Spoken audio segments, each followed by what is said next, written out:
Chapter 7. The Prisoner's Mind and the Sorcerer's Burden. The new era of the Culling Game was a perpetual, exhausting vigil. The sorcerers rotated through their duties as wardens of the new colony, each shift a brutal test of their physical and mental endurance. For all its strategic brilliance, the plan was a slow-motion descent into a new kind of hell. The enemy, Sukuna's empty vessel, was a perfect, unthinking machine, its movements dictated by a primal, instinctive malice. It was the purest form of martial combat, a battle with a ghost that could use the 10 shadows with a terrifying, flawless precision. It was Kinji Hikari's turn in the crucible. He had entered the barrier with his characteristic, manic energy, his mind already set on hitting a jackpot and getting a full 4 minutes of invulnerability. But the vessel was different. It didn't engage in intellectual combat. It simply moved with an unnerving, single-minded focus.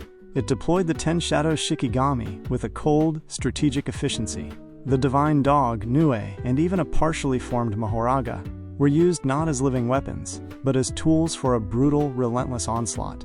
Hikari was forced to use his domain not just as a tool for immortality, but as a defensive measure to keep the cursed spirits at bay.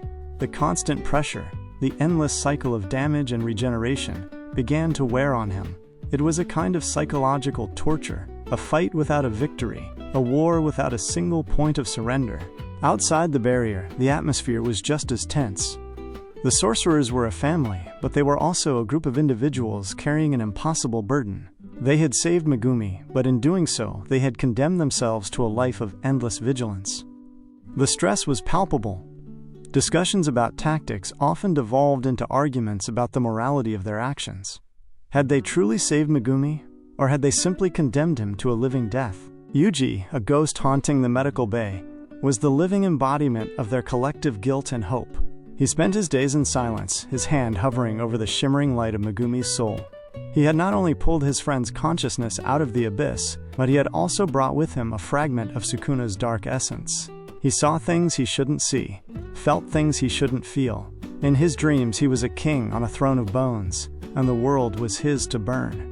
It was a constant, internal war, a fight for his own soul. He had saved Megumi, but in the process he had trapped himself in a new kind of prison, a mental one. One morning, while Yuji was at the medical bay, he felt a faint ripple, a flicker of awareness from Megumi's soul. It was not a voice, but an image, a memory of his sister, her face distorted in pain. Yuji's heart sank. Megumi had not been saved. He had been trapped in a perpetual replay of his trauma.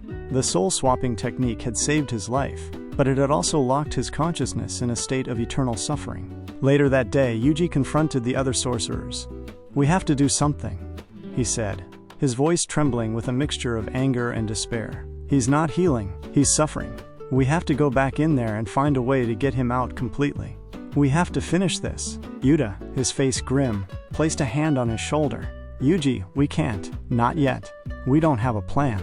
We barely survived the first time. Then we make a new plan," Yuji retorted, his voice rising in frustration. "We can't just leave him like this." The new chapter was not one of grand battles or strategic victories, but of internal conflict. It was a story of sorcerers who had won the war but lost their peace. The broken god was not the only prisoner. The sorcerers themselves, burdened by their moral choices and haunted by their sacrifices, were trapped in a new kind of culling game, a psychological one. The final chapter of their story was yet to be written, and it would not be about defeating a single enemy, but about saving a friend, and in the process, saving themselves from the monster they had become.